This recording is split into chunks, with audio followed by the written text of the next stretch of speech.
Every month, tons of new mobile games come out, and every month, gameranx puts together a list of the ones most worth trying. Hi, folks, it's Falcon, and today on gameranx, the best free iOS and Android games of October 2020. Starting off at number 10, it's Mutiny, a pirate survival RPG. Now, we're basically talking about an RPG slash survival PvP mix. It's a top-down game. It's got pretty good graphics. It's definitely pleasing to look at, sometimes a little busy, and not necessarily specifically because there's a lot going on, but sometimes textures feel a little busy for me. That being said, it is a pretty straightforward game as far as controls. You've got an on-screen joystick, you can use a dagger, you can use a gun, you can craft, you can talk. I mean, you pretty much got the basics of what you would expect out of some kind of pirate game that is also classified as an RPG and also brings in a lot of survival elements. There is resource management, crafting. Honestly, it's a fun game. I would give it a shot. It's out on iOS and Android right now. At number 9 is Swordmaster Story, an action RPG slash gacha slash idle game that definitely brings a lot of hack and slash action, but it also brings in a few other elements like a guild system, raids, a large number of different heroes. Some of them are familiar, some of them are original. All of them are dressed as sexily as possible, in case that's a thing that you're looking for in your games. It's not necessarily the thing that makes me say if a game is good or not, but I know that some people care about that. Just giving you the heads up, this is maybe one that you might want to look that way for. There is a story, but I'm not going to pretend that like the story is the main reason to play here. It's a hack and slash. It's a pretty good hack and slash. I enjoyed it. It's out on iOS and Android right now.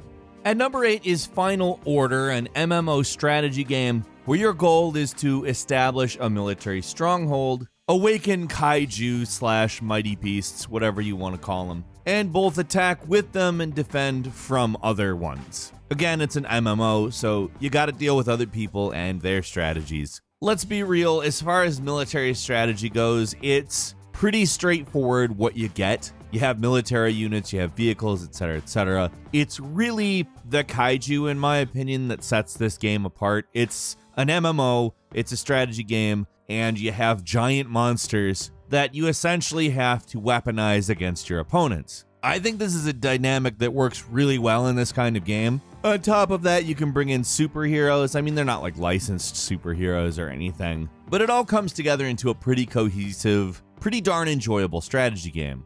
I think it'd probably work even if it wasn't an MMO, but I do think that helps keep it fresh over a longer period of time. Final Order is currently out on Android. I'm sure it'll be out on Apple later. Keep an eye out. At number 7 is Masketeers Idol Has Fallen, which is kind of a gacha game and kind of a collectathon. You collect different masks, which give you different powers. You assemble your team. I'm sorry to say assemble your team. That's just a thing that's in every game like this. They say that in all the promotional materials and the phrase just sticks in your head. This one I think does a decent job with customization. You get skill trees on each of your characters. It's also just a really good looking version of this. I mean, you do your battling, you get your loot, and a lot of the animations are actually satisfying. Sounds are great, music is good, backgrounds are good. Like, I don't really think I can tell you that there's a lot here that you've never seen, but the presentation is good, the feature list is great, and if it's the type of thing you're into, it does offer a lot.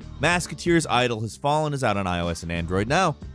At number 6 is Illusion Connect, which is a real-time strategy 9-grid versus 9-grid team strategy game. Now, what I like about this is it really does come off like a simplified version of a real-time strategy game. Something along the lines of Fire Emblem minus all of the movement. You've just got 2 teams which are on grids of 9. You can create various arrangements of characters, and it works really well for the platform. Like, a lot of the time you can't really have a full-blown strategy game, especially a player versus player one, but this one I think does a great job. There's also a lot of different characters to collect. You design a dream home for your characters to live in. I just generally found this to be a well-constructed game. Now, some of the graphics are a little hokey. Some of the sound effects could really use some work. However, the general mechanics, setup, and presentation of the game, I like. Illusion Connect is out on iOS and Android now.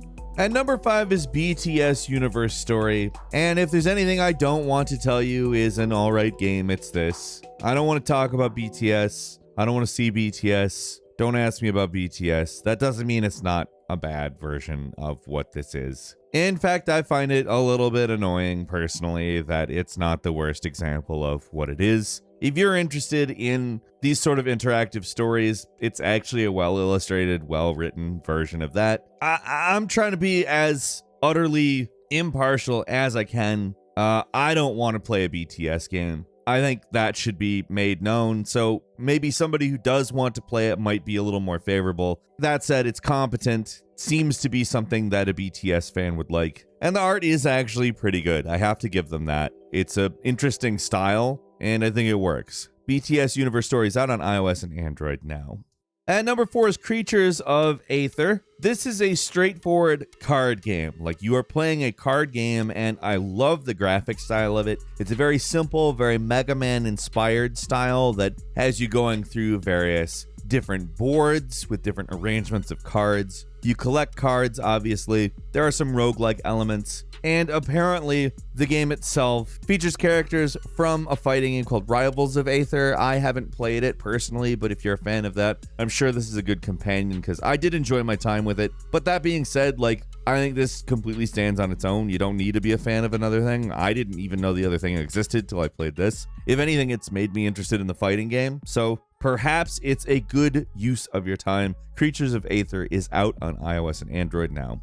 At number 3 is Badlanders, a pretty darn good looter shooter that in a lot of respects, I think does the looter shooter better than a lot of the AAA type games that do the exact same thing. Are the graphics as good? No, but they're pretty impressive. I enjoy dropping in the story, kind of an excuse to do a looter shooter. Game happens in the ruins of a once great civilization where you're fighting other scavengers for loot. That shouldn't denigrate the game itself because, in my opinion, it takes all the conventions we know about the looter shooter and makes it condensed, simplified a little bit, and just overall makes the experience more in your face, I guess is the best way to put it. I enjoy it a lot. I don't love the microtransactions. I think that's kind of par for the course with any game. At this point, I'm sick of microtransactions. But they did do a cool thing in which you can resell literally any microtransaction item in case it's not something you want. You can sell it at the actual price, and it's worth what it would be worth. So, I mean, that's good.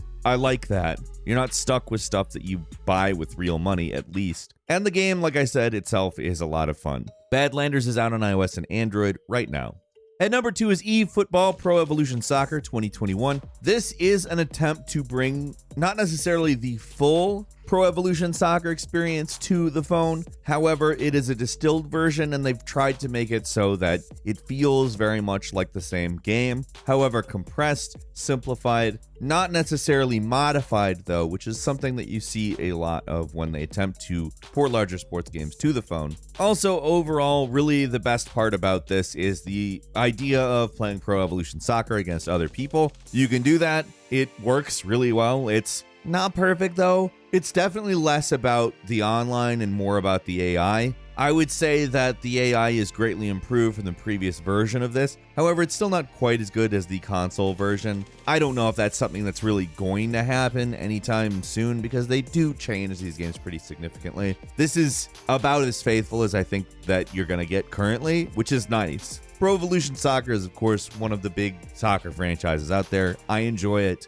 I am definitely more along the lines of a FIFA person. That being said, I am definitely there to play Pro Evolution Soccer, and I think this captures the experience. Well, it's out on iOS and Android now. At number 1, it's War Robots Remastered, a new version of an older 6v6 shooter. It's a great game. Graphically, it looks way better. It actually kind of gives me Star Fox 64 vibes, even though it is not even vaguely a similar type of game. It's a very different game. It's a competitive 6v6 multiplayer mech battler, and let me just say, it is a really enjoyable game. It works really well. Again, visuals, very good. Everything is easy to tell the difference between this and that. Sometimes games like this can get a little hectic and it doesn't really feel visually hectic, at least. It does feel action-packed though, and there are a lot of games that are like this, but I would say that I'm definitely enjoying this more than others of this variety and may actually continue to play it on a longer-term basis. That's all for this month. Let us know what you think in the comments. If you like this video, click like. If you're not subscribed, now's a great time to do so. We upload brand new videos every day of the week. Best way to see them first is a subscription. Don't forget to enable all notifications when you subscribe. As always, we thank you very much for watching this video. I'm Falcon. You can follow me on Twitter @FalconTheHero. We'll see you next time right here on gameranx.